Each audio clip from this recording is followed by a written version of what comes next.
Today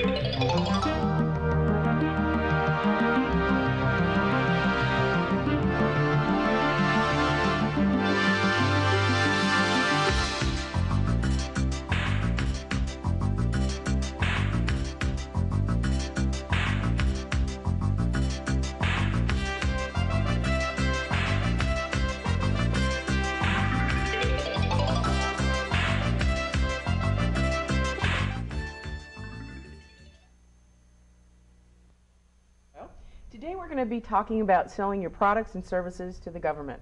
City government, state government, federal government, doesn't matter, the government. Joining me today are Lisa Haggerty and Paul Arrington. Lisa is with the Procurement Technical Assistance Center at UNF, and Paul is with the Small Business Development Center at UNF. So welcome. Thank you. Thank you. Paul, I'm going to start with you actually. Okay. Why don't you tell us a little bit about what you do at SBDC? Okay.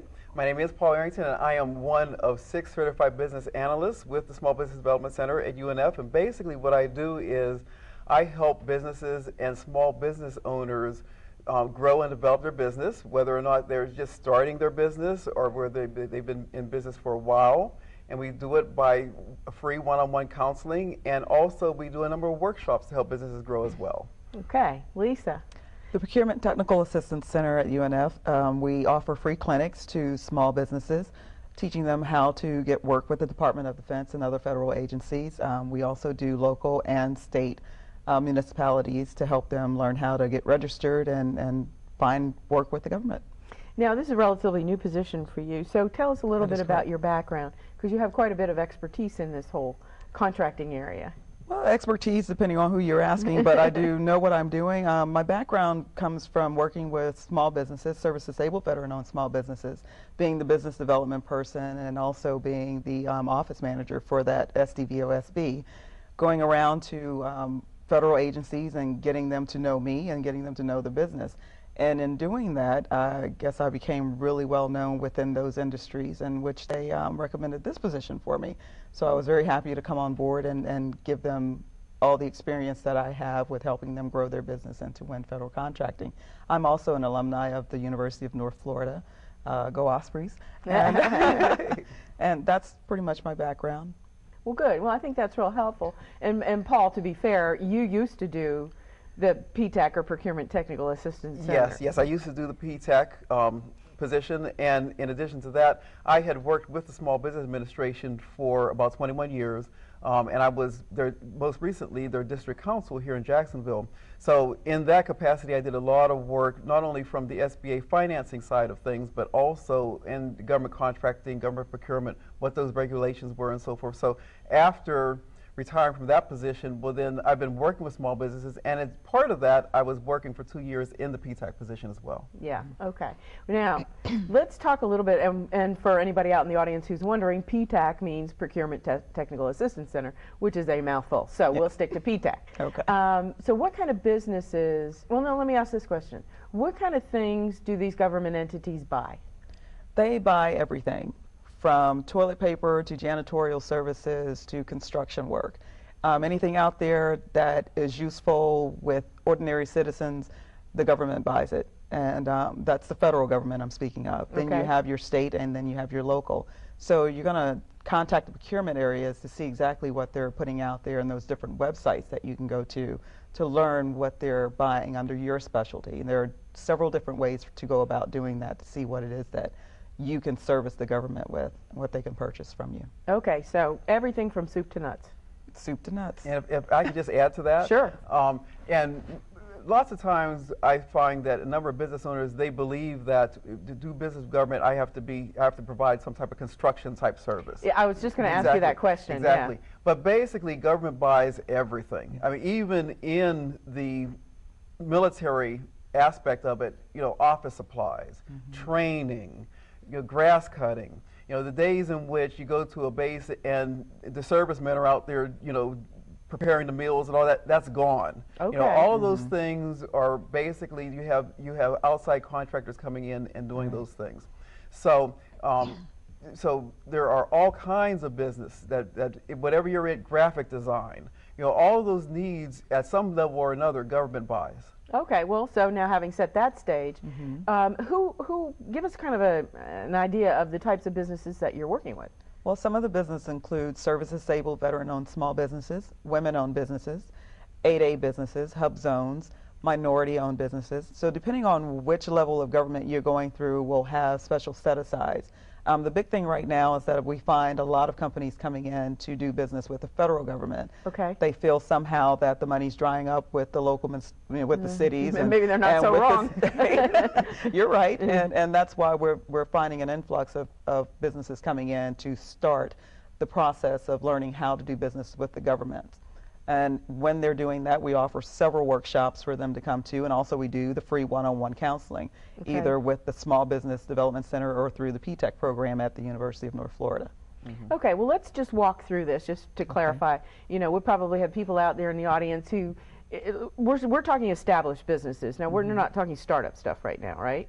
Essentially, yes, that's correct. I mean, you've got to have been in business and established yourself first. Exactly. Yes, Okay. although I will add one thing to that, which Okay. I think that if a business owner is interested in pursuing federal contracting or government contracting at any level, I think that it's somewhat helpful, even if they're in their early business stage, to really seek a counselor to assist them in anticipation of doing business with government, because there may be some things that have to do with how to structure the business, how to relate with other businesses, larger businesses, which if they get their plan out, correctly now, it'll really save them a lot of headaches later, where they might be doing things that might be right, but they might render their business ineligible unless they think about those things in advance. For instance, you don't, if you're interested in pursuing, say, maybe an opportunity as a woman-owned business, you don't want to set up your structure 50-50, where a woman owns 50% and a man owns 50%, because that just doesn't work that way. So those types of things, they might want to even, before they're really ready to dive into doing business with government, just come in and speak with a counselor such as Lisa to make sure that they have the structure set up right. Well, that's a very good point. I hadn't thought about that. So let's just pretend I've been in business now for a year, okay? And product, service, it doesn't matter.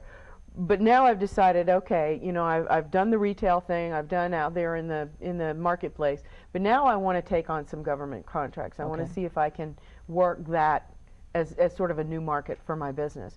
So walk me through the steps that business owner would take before they're really at a point to submitting a bid. Okay, well, the first thing that they're going to do is call and make an appointment. Okay. Once you set that appointment up and come in to see us, I'm going to request and want to know whether or not you have a DUNS number through Dun and Bradstreet. Okay. And then I'm going to want to know if you're registered in the CCR, which is the Contractor Central Registration website.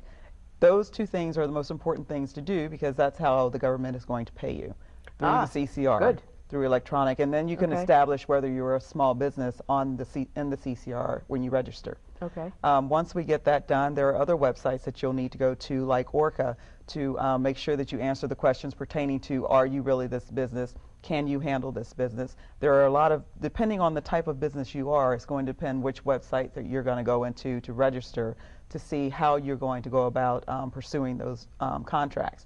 Okay. Now, we do offer a workshop, Government Contracting 101, which is going to take you through the steps of working with the local government, with the federal government, with the state government. But since you're wanting to deal with federal now, and you've only been in business 1 year, I'm going to also ask you if you have a capability statement. And a lot of people are I'm sure their eyes glass over, and it's like, what is a capability statement? What's the capability statement? What we tell them is that a capability statement is your resume to the government about your business, not about you, but about what your business has done. Okay. Normally, when you're dealing with federal contracting, they're going to want to know whether or not you've done any federal contracting in the past, how large were the bids that you, the awards that you received. Okay. Now, that's not to say that just because you are going after federal work and you've never done it, that you don't have a possibility to win it. Okay. And that's a misconception that a lot of small businesses have, because there are teaming opportunities out there. If you get out and market your business, which is something that I stress a lot, in order for you to be known, they have to know that you're out there. How am I going to do that? Well, there are several organizations out there like SAME, SMPS, that you can go out and join those organizations to deal with companies that are just like yours, small businesses, looking to get that federal work, to team up, to get a mentor and things of that nature in order for you to get established.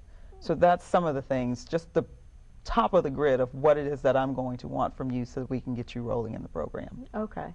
Now, Paul, of course, you did the PTAC job for a couple of years, so you have a little bit more longevity there.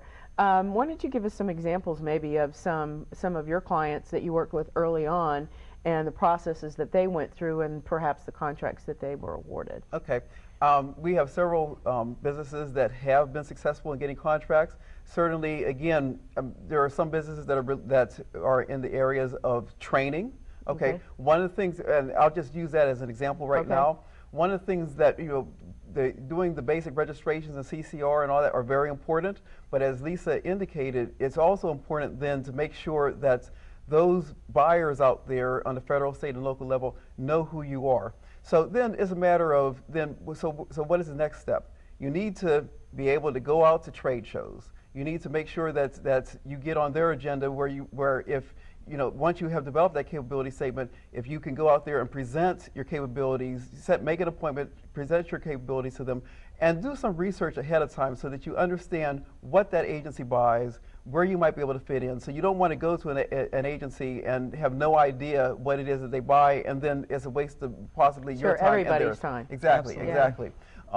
And in many cases, and it's a matter of really understanding who your market is. It may well be that you might have to get on a plane to go to Washington or to San Diego or wherever that buyer is in order to present before them. But the upswing is very helpful. Because basically, generally speaking, whenever you get, say, I'm just talking right now about on the federal level, although it also applies on the state level and the local level. Okay.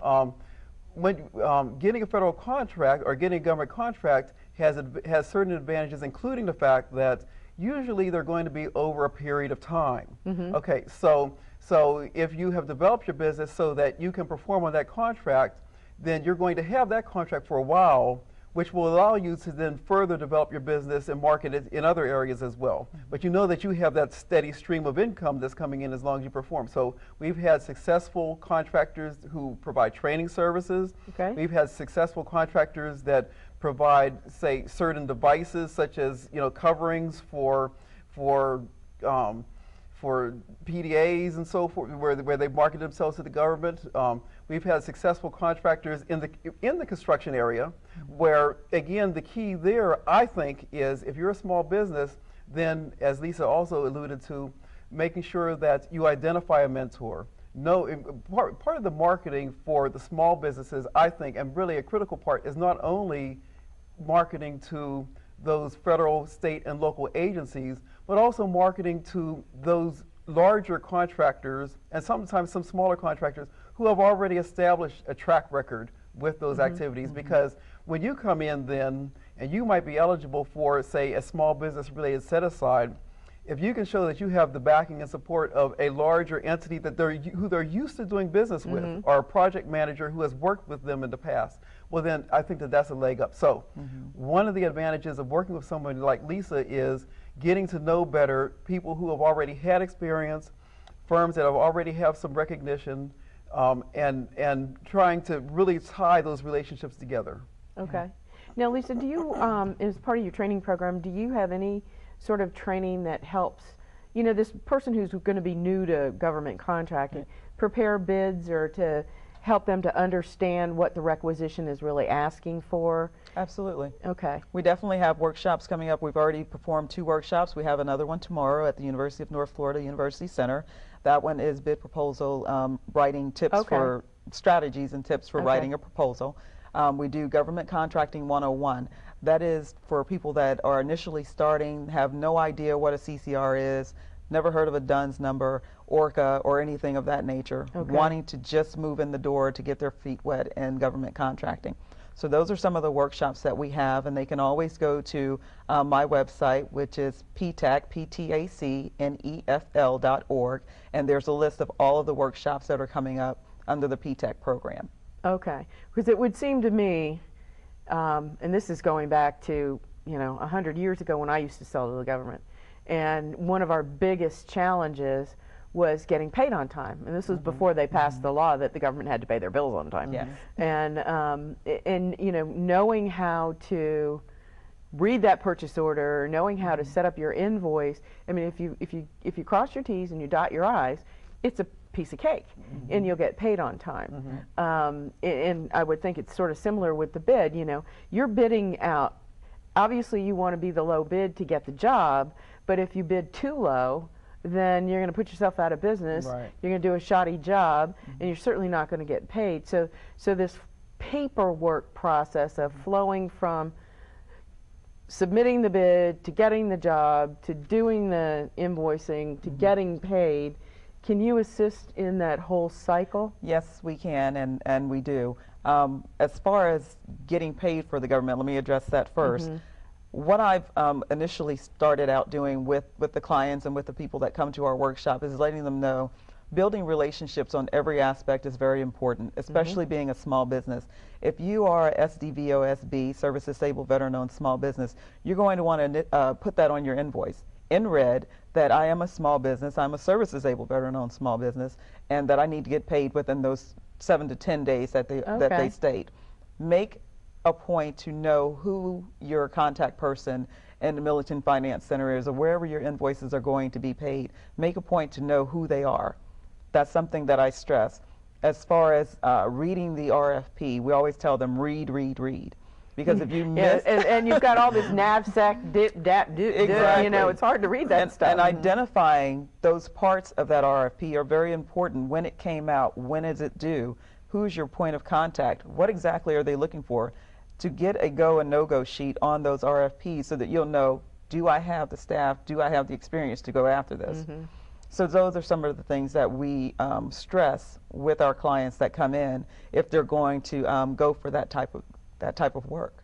Okay. Yeah, and I would just add to that, you know, I think it is so critically important to develop those relationships. And one of the keys that I think whenever you're talking about submitting a bid or proposal is that is to really project when the next opportunity is going to come out in advance, so that when we talk about developing relationships, is not only with those particular activities. You certainly want to do that. Absolutely. But also, I mean, as a small business, you're not going to be able to do everything. Yes. I mean, even on a particular procurement, opportunity, there's probably going to be some aspects that you're not going to do, and you probably shouldn't do. Yeah. Because you're going to focus on your core competencies. So the if issue, you're smart, you'll do it that way. Exactly. So the key is to start developing those relationships business to business in advance, so that whenever that opportunity comes out, I mean, you know that somebody's, in many cases, that somebody's already providing a particular service. That contract has a certain time period in which it is in effect. Okay, when it's going to run out and it's up for renewal, well, then you want to be in a position where you've already, you've documented your capabilities, you've done your marketing, you've gone out and you've developed relationships with either subcontractors or others that you could joint venture with, so that you can come in with a full package of the products or services that are needed for that particular job. But you've done all that marketing and relationship development up front. Which makes perfect sense. I mean, the more you know about your customer, your potential customer, and the work that they need to have done, and where you fit into that whole pie, just makes you look more professional. Exactly. And another thing that we want to stress to the small businesses that come out is don't expect people to automatically put you on their team when they don't know you, they don't know of you. So something else that I stress is that get out there and start marketing yourself before these bids come out, because you don't know when they're coming out. And don't be disappointed or get distracted if you don't see anything right away that suits your business niche. You have to wait, you have to be patient, but while you're doing that, you might as well get out there and let people know who you are. And that includes the small business deputies at these different federal institutions, state and local. Some of the large businesses that are out there that have to meet set-aside quotas, goals for the proposals that they win. So that's something that I stress a lot, because like I said, and like Paul has mentioned, if they don't know who you are, you will not be teaming with them. So, I mean, there are different things under $25,000 that the government can put out without having to list it on FedBizOps, which is a website that they can go to find these solicitations and proposals. But they have to know that you're there.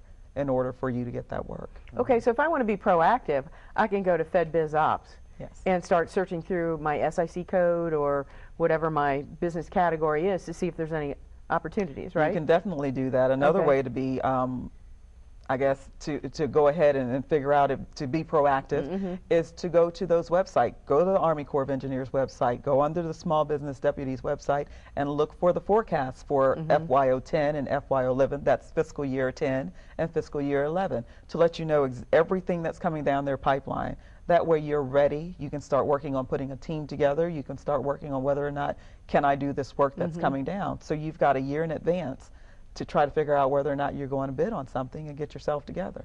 Well, and go ahead. And also realize that if you're talking about marketing to government, and this is also true to a certain extent in marketing in general, out there, and developing relationships, you're talking about something that has the potential of reaping great benefits, but the build up for it may be long term. So if you're not going to just register in CCR and then next thing you know, 2 months later, you're getting this great contract, this multi-million-dollar contract. You want to develop those relationships and plan on, anticipate that it may well be 12 months. It might be 18 months before it really starts, making traction and you're really getting some results from that.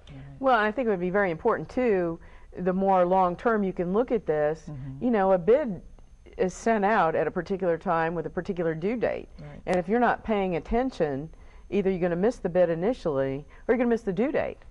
It's kind of like grant proposals for nonprofits. There's a cycle that you have to follow, and if you don't get in that window, then forget it until the next window, which is a year later. Right, and just putting on my hat as a certified business analyst, I think that one of the things that sometimes is not really fully appreciated is that you have to look at government contracting and marketing to the government as part of your overall marketing strategy. Okay, so it may well be that, and also your overall business planning. So it may well be that as a business, you might not be ready yet to really take on a very large contract. And in fact, that's one of the factors that the government, from the government side, they might look at, what is your capacity, and to perform this particular contract, because they don't want somebody to be on there and then go into default either. They want they want the job to be done, and they want it to be done successfully, and they want you to be successful. So basically, as part of your planning, you have to think about, okay, 8 months from now, I'm thinking about getting some government contracts. What am I going to be doing in-house in order to build capacity? What am I going to be doing to prepare the cash flow that's going to be needed in order to perform some of these jobs? Those types of things you have to think about anyway internally in developing your business. Exactly. I wanted to kind of go back to something that you had alluded to before, Paul, and that's when you're setting up your business and if you fall into one of these, and I don't know if I'm using the right term, but the special categories, the women-owned businesses, for example, it has to be 51% woman-owned, right? That's correct. Okay. And the rules are a little bit different for local, state, and federal. And I never can remember whether it's the federal government is looking for women-owned businesses or whether it's the state government that's looking for women-owned businesses. So we're looking at women-owned businesses, we're looking at veteran-owned businesses, right? What are some of the other, for lack of a better term, special categories of small business that government entities are really actively looking for to do business with, I guess would be the question. You want to carry that, or you want me to? I'll start out. Okay. And then All right. Well, one of the things that they're looking for is, and you mentioned veteran-owned, there's service-connected, disabled veteran-owned business. And so we have veterans, and then we have service-disabled veterans. Exactly, exactly. And those two categories actually are very different because when you talk about service-disabled veteran-owned small business, that category receives a very high priority when you talk about federal contracting, whereas veteran-owned business in and of itself does not enjoy that same very high category. Other than giving back to somebody who's really given something for their country. Other than with the Department of Veterans Affairs, but across the board, I mean, there is a distinction. Certainly, there's other programs that enjoy a very high priority as well. The Hub Zone program, which provides contracting opportunities for businesses that are located in historically underutilized business zones or hub zones. Okay. And that would be sort of greater downtown Jacksonville here, isn't greater it? downtown Jacksonville is one of those areas, and there's also in Jacksonville a narrow strip off of Phillips Highway. Okay. So, and you can go to SBA's website and search Hub Zone, and then you could actually see where those areas are, and you can put in your business address and see whether or not the business is located in a Hub Zone. But that's a certification program. You actually, not only does the business have to be located there, but you have to actually apply for certification with SBA in order to have it recognized as such. There's the 8A program, which is for businesses that are owned 51% or more by individuals who are economically and socially disadvantaged. Any of those types of programs, I would strongly counsel that you meet with somebody like Lisa to talk about, what the business looks like, whether or not you might be eligible. One of the things that I think that is very good about the PTAC program is that here you have access to, in many cases, free advice from somebody who knows what they're talking about, as opposed to going on to the internet and doing some search. And there are thousands of services that are out there who are very happy to take your money in order to provide you with, in most cases, less information that you could get from somebody like Lisa. And then you want to talk about any of the other types of programs that?